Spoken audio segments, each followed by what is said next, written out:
الحمد لله نحمده ونستعينه ونستغفره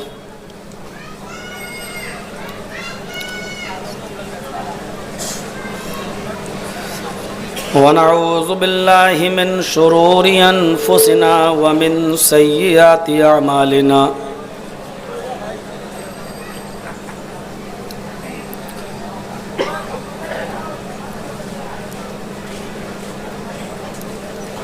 من يهده الله فلا مضل له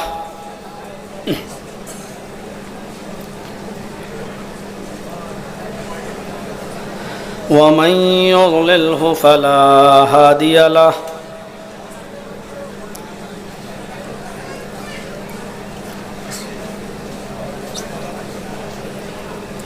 وأشهد أن لا إله إلا الله وحده لا شريك له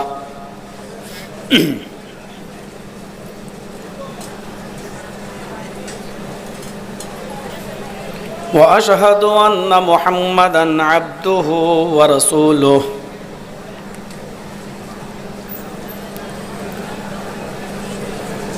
أما بعد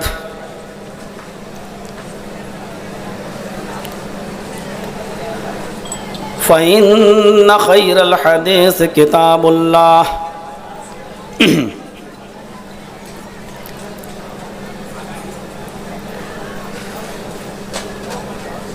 وخير الهدي هدي محمد صلى الله عليه وسلم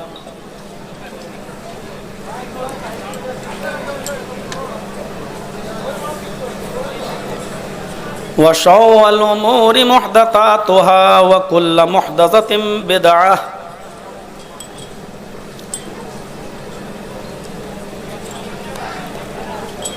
وكل بدعة ضلالة وكل ضلالة في النار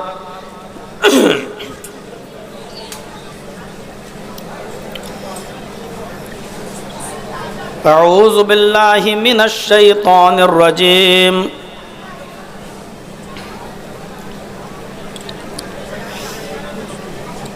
بسم الله الرحمن الرحيم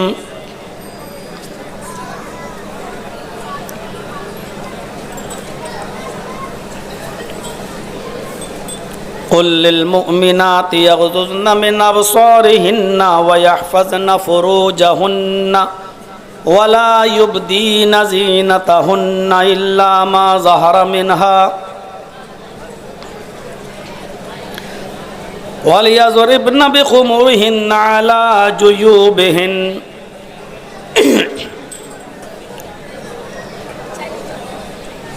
رب اشرح لي صدري ويسر لي أمري واحلل عقدة من لساني يفقهوا قولي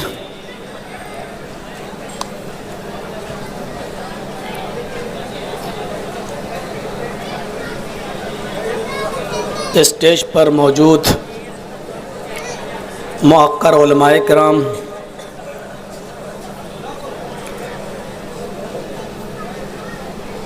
جماعت غرباء اہل حدیث کے اہم ذمہ داران،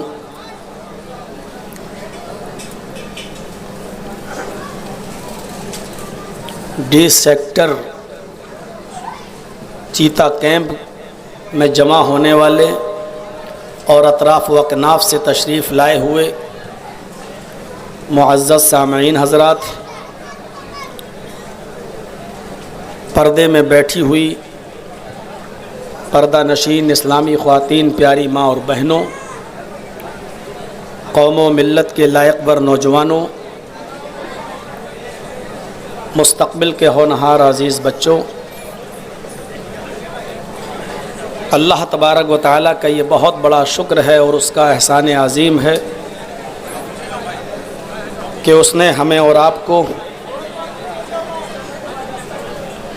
جماعت غرباء اہل حدیث کی طرف سے منعقد کردہ 4 روزہ پروگرام کا یہ تیسرا دن جو آج ہم اور آپ ڈی سیکٹر میں جمع ہوئے ہیں، یہاں اس نے ہمیں جمع ہونے کی توفیق بخشی۔ پہلے دن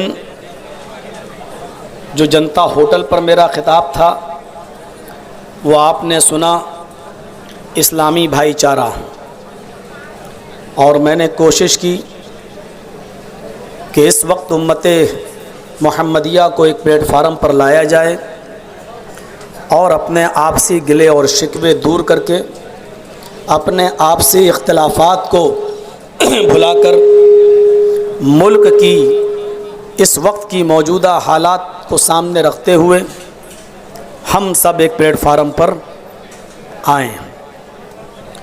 دوسرے دن کا پروگرام ہمارا آپ نے سماعت فرمایا جو جنتا ہوٹل ہی کے سامنے تھا۔ میں نے کوشش کی کہ نبی اکرم صلی اللہ علیہ وسلم کی پوری زندگی تحفظ انسانیت میں اور امن و امان کو بحال رکھنے میں اور امن و امان کے خاطر ناجائز شرطیں تک آپ نے مانی، لیکن امن و امان کا ماحول بنائے رکھا، اور ہر قیمت پر آپ نے قوم کو فتنے اور فساد سے بچانے کی کوشش کی، اور یہی اسلام کی دعوت تھی، یہی نبی اکرم صلی اللہ علیہ وسلم کا مین مشن تھا۔ میں نے کل اس موضوع پر خطاب کیا۔ آج ان 4 روزہ پروگراموں میں مجھے خواتین کے تعلق سے کچھ باتیں پیش کرنے کے لیے سفارش کی گئی، یا یوں کہہ لیجئے کہ عورتوں کے تعلق سے کچھ باتیں بتانے کے لیے کہا گیا کہ ان 4 دن کے پروگراموں میں ایک پروگرام آپ کا ایسا بھی ہونا چاہیے جس سے ہماری ماں بہنیں، ہماری مستورات خواتین بھی فائدہ اٹھائیں۔ عورت کیا ہے؟ اسلام کے اندر عورت کی حیثیت کیا ہے؟ اسلام کے اندر عورت کا مقام کیا ہے؟ اسلام عورت کو کس حیثیت سے دیکھتا ہے؟ اسلام کے علاوہ جو دوسرے مذاہب ہیں ان میں عورت کی کیا حیثیت ہے؟ عورت کی جو 4 حیثیتیں ہوتی ہیں خصوصیت کے ساتھ، ان 4 حیثیتوں میں اسلام نے عورت کو کیا مقام دیا ہے؟ عورت اگر ماں ہے تو اس کی حیثیت اسلام میں کیا ہے؟ عورت اگر بیوی ہے تو اس کی حیثیت اسلام میں کیا ہے؟ عورت اگر بیٹی ہے تو اسلام کے اندر اس کی حیثیت کیا ہے؟ عورت اگر بہن ہے تو اس کی حیثیت اسلام کے اندر کیا ہے؟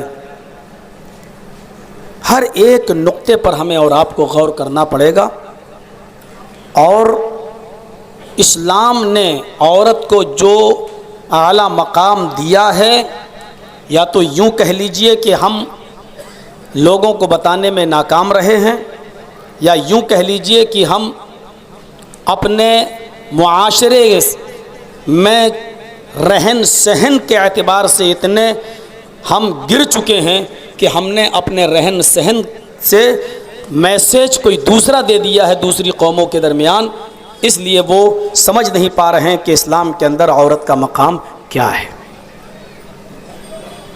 ہم لفظ عورت پر جب غور کرتے ہیں تو عورت جو لفظ عار سے بنتا ہے اس کا معنی ہی ہوتا ہے چھپانے کی چیز، اس کا معنی ہی ہوتا ہے ستر، اور ستر کو چھپایا جاتا ہے۔ ایک صحابی مسجد کے اندر لیٹے ہوئے تھے اور ان کی لنگی گھٹنے سے اوپر اٹھ گئی تھی، یعنی ان کی ران کھل گئی تھی۔ نبی اکرم صلی اللہ علیہ وسلم جب مسجد میں داخل ہوئے اور سوتے ہوئے اس صحابی پر آپ کی نظر پڑی تو آپ نے دیکھا کہ ان کی لنگی گھٹنے سے اوپر ہے اور ران کھل گئی، تو آپ نے ان کو اٹھایا اور اٹھا کر کہا اما علمت ان الفخذ عورۃ، اے صحابی رسول اٹھو، جب وہ اٹھے تو آپ نے فرمایا اما علمتا، کیا تمہیں معلوم نہیں ہے، کیا تم یہ بات نہیں جانتے، ان الفخذ عورت. دیکھیے لفظ عورت کہاں استعمال ہو رہا ہے، عورت کی میننگ دیکھیے کیا ہے. ان الفخذ عورت، کیا تم نہیں جانتے یہ تمہاری ران جو کھل گئی ہے، یہ ران بھی عورت ہے، یہ ران بھی ستر ہے، یہ ران بھی چھپانے کی چیز ہے. عورت کا مطلب بالکل کلیئر ہو گیا.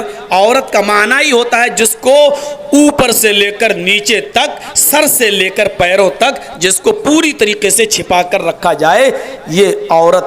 عورت معنی ہی اس کا یہی ہوتا ہے.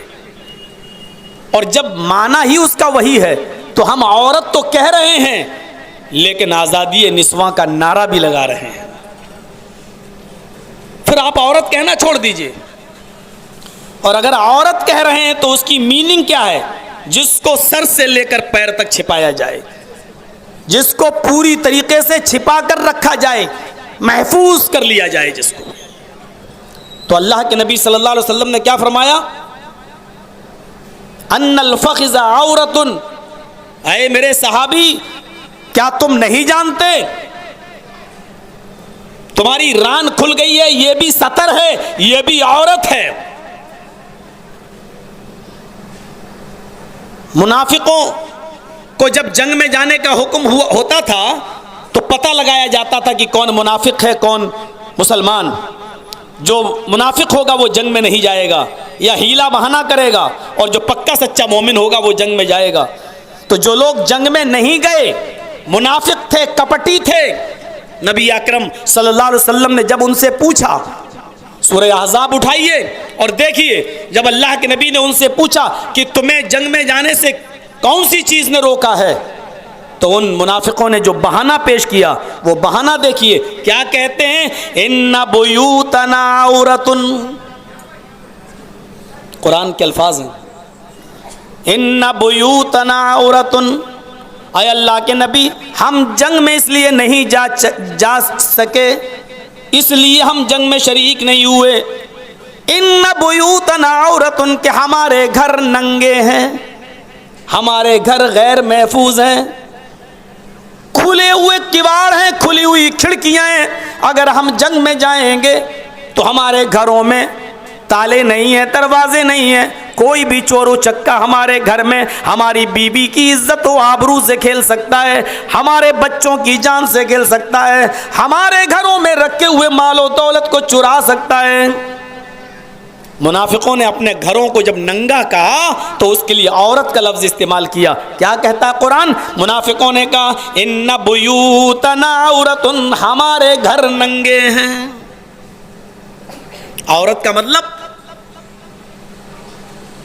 ستر، عورت کا مطلب برہنہ، اور برہنہ چیز کو چھپایا جاتا ہے، یعنی چھپانے کی چیز، چھپا کر رکھی جانے والی چیز.